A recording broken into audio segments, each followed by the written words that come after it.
This is Sridhar Kadari, senior journalist, managing editor, V Media news. భారతదేశ రక్షణ కోసం త్రివిధ దళాలు ఏ విధంగా కృషి చేస్తున్నాయి, త్రివిధ దళాల గొప్పతనం ఏంటి, యువత డిఫెన్స్ ఫోర్సెస్లో చేరి ఈ దేశ రక్షణకు ఎలా కృషి చేయాలి అనేది సత్యవాణి ప్రాజెక్ట్స్ అధినేత, మేనేజింగ్ డైరెక్టర్ సూర్యప్రకాష్ గారు ఉన్నారు. ఆయన అడిగి మరిన్ని వివరాలు తెలుసుకుందాం.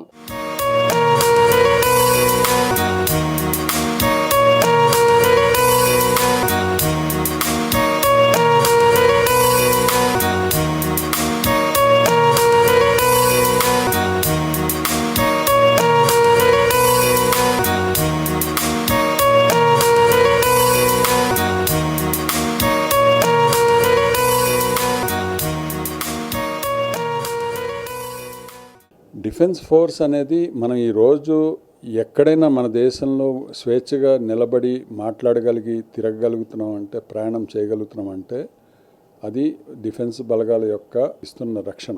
సో ఇందులో భాగంగా ఒక ఇంజనీర్గా నాకు వచ్చిన అవకాశాలు ఏంటంటే, ఈ డిఫెన్స్లో చాలా ప్రాజెక్ట్స్ చేసాం మేము. ఒక missile, Akash missile assembly and storage కానీ, ఒక nuclear missile capsule assembly building కానీ, ఎక్స్ప్లోజివ్ రెసిస్టెంట్, లేకపోతే వివిఐపి అకామిడేషన్ సేఫ్గా ఉండడానికి న్యూక్లియర్ అటాక్ జరిగిన దాని డిజైన్ కానీ, మన బార్డర్స్లో అరుణాచల్ ప్రదేశ్ తర్వాత లే లడాక్ ఏరియాల్లో అడ్వాన్స్ ల్యాండింగ్ గ్రౌండ్స్ అని, అంటే మన బలగాలు చాలా తొందరగా సులువుగా చేరగలిగేలా అవసరమైనప్పుడు వారికి కావాల్సిన సప్లైస్ చేరేలాగా బార్డర్కి ఆ advance landing grounds, runways, infrastructure facilities మేము డిజైన్ చేసి వాటిని timely cost with in the cost అయ్యేలాగా డిజైన్, ఇంజనీరింగ్, ప్రాజెక్ట్ మేనేజ్మెంట్ చేసే అవకాశం కూడా కలిగింది. ఇది భగవంతుడు కల్పించిన అవకాశం అనే చెప్పాలి, మనం అనుకుంటే వచ్చే అవకాశం కాదు ఇది. అలాగే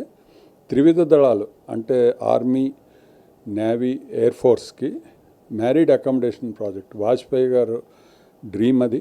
ఎందుకంటే ఈ త్రివిధ దళాలు కూడా వారు బార్డర్స్లో పనిచేసి వస్తారు, వచ్చినప్పుడు ఇక్కడ కంటోన్మెంట్స్లో కానీ వేరియస్ కంటోన్మెంట్స్లో ఉన్నప్పుడు వారికి ఫ్యామిలీతో ఉండే అవకాశం ఉండాలని ఒక మ్యారీడ్ అకామిడేషన్ ప్రాజెక్ట్ స్టార్ట్ చేశారు. అందులో ఒక 2 ఫేజులు, ఫేజ్ 2, ఫేజ్ 3 ఇప్పటివరకు మాకు డిజైన్, ఇంజనీరింగ్, ప్రాజెక్ట్ మేనేజ్మెంట్ చేసే అవకాశం దొరికింది. అది కూడా ఒక అదృష్టంగా భావిస్తాను, వారికి సేవగా భావిస్తాను. ఇప్పుడు కొంచెం మనం చూస్తున్నాము, ఎయిర్పోర్ట్స్లో కానీ ఫ్లైట్స్లో కానీ మనం రెస్పెక్ట్ చేస్తున్నాం. ఎవరైనా ఆర్మ్డ్ ఫోర్సెస్ వాళ్ళు ఉంటే వారిని ఫస్ట్ పంపించాలి, వారికి చేసి సెల్యూట్ చేయాలి లేచి. ఇలాంటి కల్చర్ మనలో ఇప్పుడిప్పుడే వస్తుంది. ఇది చాలా ఇంపార్టెంట్. చిన్నపిల్లల్లో కూడా ఇలాంటి కల్చర్ని మనం అలవాటు చేయాలి. సో దట్ ఫ్యూచర్లో కూడా వారిని రెస్పెక్ట్ చేస్తారు. ఎందుకంటే వారు చేసే త్యాగానికి మనం ఇచ్చే గౌరవం నథింగ్ యాక్చువల్గా. వాళ్ళ జీవితాన్నే త్యాగం చేస్తున్నారు, వాళ్ళ ఫ్యామిలీస్ నుంచి దూరంగా ఉంటున్నారు, పిల్లల నుంచి దూరంగా ఉంటున్నారు. ఎన్నో కష్టమైన కండిషన్స్, టెంపరేచర్, స్నోఫాల్స్ కానీ, టెంపరేచర్ కానీ, సీలో, ఓషన్లో కానీ వాళ్ళు తిరిగి వారాల కొద్దీ ఫ్యామిలీ నుంచి దూరంగా ఉంటారు. సో వాళ్ళకి మనందరం రెస్పెక్ట్ ఇవ్వాలి తప్పనిసరిగా.